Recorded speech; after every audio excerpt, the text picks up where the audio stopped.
वनों को आग से बचाएं। वनों से ही पर्यावरण बचेगा, मानव जीवन सुरक्षित होगा। जंगल में आग लगती है तो इसकी तुरंत सूचना वन विभाग को देकर हर नागरिक अपना कर्तव्य निभाए। वन संपदा बेशकीमती है, हमारी धरोहर है। आम जनता वन विभाग के साथ आग बुझाने में सहयोग करे। यदि कोई आग लगाता है तो इसकी सूचना वन विभाग को आम लोग दें। जानकारी गोपनीय रखी जाती है। अनलॉक 1 में किस तरह खुलेंगे होटल रेस्टोरेंट, इसके लिए एसडीएम करसोग सुरेंद्र ठाकुर ने दिशा निर्देश जारी किए हैं। उन्होंने बताया कि फिलहाल सरकारी विश्राम गृह में सीधे रूप से कोई भी नहीं रुक पाएगा। होटल और रेस्टोरेंट नियमों तथा शर्तों के साथ कई व्यवस्थाओं को करने के बाद ही खुलेंगे, जबकि मंदिरों के कपाट अभी नहीं खोलते हुए आगामी अधिसूचना जारी होने के बाद ही खुल पाएंगे। जो एटीएम खुली है वहां पर क्या क्या व्यवस्था की जानी है, इसे लेकर कई जानकारियां एसडीएम द्वारा दी गई। सर, जो ये होटल और रेस्टोरेंट खोलने के जो नए दिशा निर्देश आए हैं उसमें आप दिव्य हिमाचल टीवी के दर्शकों को और करसोग क्षेत्र के लोगों को जानकारी दें कि कौन कौन से दिशा निर्देशों अनुसार होटल और रेस्टोरेंट अब खुल पाएंगे, कौन से लोग अब रुक पाएंगे, जो जो व्यवस्थाएं की जानी है उनके बारे में आप जानकारी दें।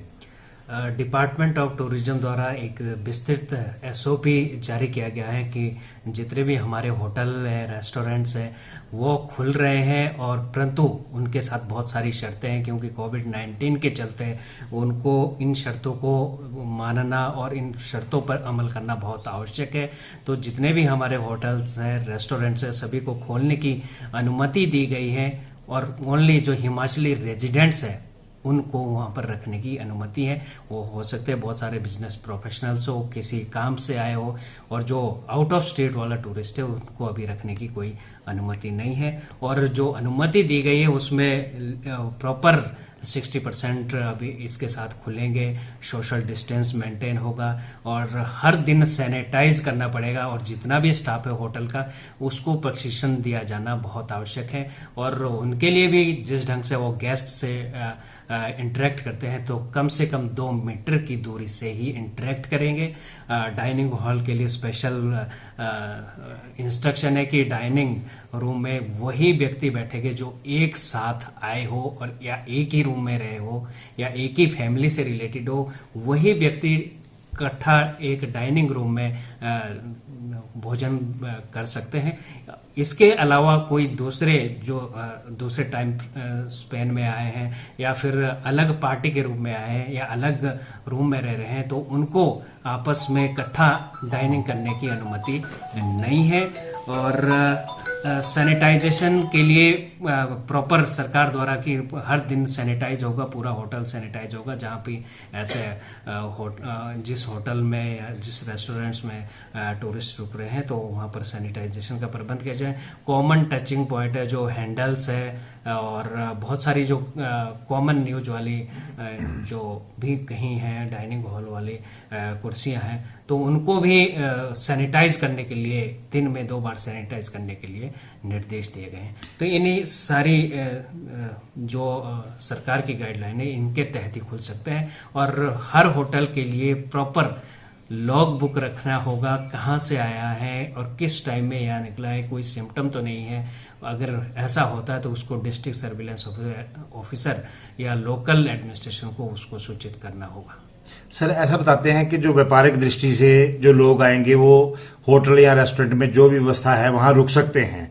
उस स्थिति में यदि कोई प्रदेश से बाहर से आता है, फ्रेश आता है, तो उसको जो है क्वारंटीन होना पड़ेगा।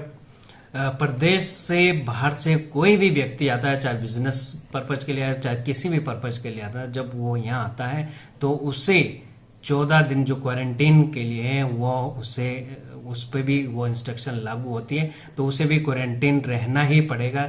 और हो सकता है कोई लेबर भी बाहर से ला रहा हो, तो जो भी ठेकेदार लेबर बाहर से लाता है तो सबसे पहले उनके उस लेबर के 14 दिन के लिए क्वारंटीन के लिए उसे व्यवस्था करनी पड़ेगी, तभी उसे अनुमति दी जाएगी। 14 दिन की क्वारंटीन के बाद ही वो सामान्य काम का जिस पर्पज के लिए उन्हें लाया जा रहा है वो काम वो कर सकते हैं। मतलब आपका ये कहना है कि जो प्रदेश के बाहर का कोई व्यक्ति व्यापारिक दृष्टि से आता है तो यदि वो प्रदेश में आएगा तो 14 दिन क्वारंटीन होने के बाद वो अपना व्यापारिक काम कर सकता है और होटल रेस्टोरेंट में रुक सकता है। सर, जो मंदिर हैं हमारे, मंदिर जो खुलने के बारे में जो है वो अभी तो नहीं खुले हैं, ये इसके बारे में कोई गाइडलाइन है या कब तक क्या है जी? जो पिछला सरकार का ऑर्डर है उसमें स्पष्ट बोला गया है कि इसमें भाषा और संस्कृति विभाग द्वारा मंदिर को खोलने को लेकर डिटेल एसओपी जारी किया जाएगा और उसके बाद ही मंदिर खुलेंगे। परंतु हमारे मंदिर में बहुत सारी आवाजाही होती है, बहुत सारी गैदरिंग्स हो सकती हैं, इसलिए सरकार ने अभी तक एसओपी जारी नहीं किया है और मंदिर खोलने के आदेश अभी तक फिलहाल नहीं आए हैं। जो होटल रेस्टोरेंट खुल रहे हैं ये भी जो नए दिशा निर्देशों अनुसार ये भी 60% जो है ऑक्यूपेंसी से खुलेंगे जी? बिल्कुल। सर जो एटीएम लगभग जो हैं 7 एटीएम हैं करसोग बाजार में ही हैं सर, और कुछ एटीएम चिराग में भी हैं। उन एटीएम को जो है आवाजाही काफ़ी है लोगों की पैसों की निकासी के लिए है, तो उनके लिए क्या क्या दिशा निर्देश हैं? इनको सरकार की ओर से भी दिशा निर्देश है और इसके बाद यहाँ पर भी जब पीछे कुछ कमी पाई गई तो यहाँ से भी स्पेशल दिशा निर्देश दिए गए हैं कि जितने भी एटीएम है वो प्रॉपर सैनिटाइज किए जाएंगे, हर दिन सैनिटाइजेशन होगा और वहाँ पर सैनिटाइजर रखना भी बहुत आवश्यक है। तो ये एसओपी हर जगह के लिए, अगर कहीं ज़्यादा भीड़ हो रही है तो वहाँ के लिए स्पेशल सिक्योरिटी गार्ड रखना भी बहुत आवश्यक है। तो ये एसओपी है जो हमारे एटीएम्स के लिए और सभी बैंकिंग ऑफिसर और बैंक्स को ये गवर्नमेंट द्वारा प्रोवाइड किए गए हैं। दिव्य हिमाचल टीवी के दर्शकों ने सुना है कि एसडीएम करसोग सुरेंद्र ठाकुर जी द्वारा जो है होटल और रेस्टोरेंट किस प्रकार खुल पाएंगे, किन किन शर्तों के आधार पर खुलेंगे, क्या क्या ध्यान रखना होगा, सभी की सुरक्षा का ध्यान रखना होगा, इस बारे विस्तार पूर्वक जानकारी इनके द्वारा दी गई है। आप सभी दिव्य हिमाचल टीवी के साथ जुड़े रहें। आप सभी का बहुत बहुत धन्यवाद।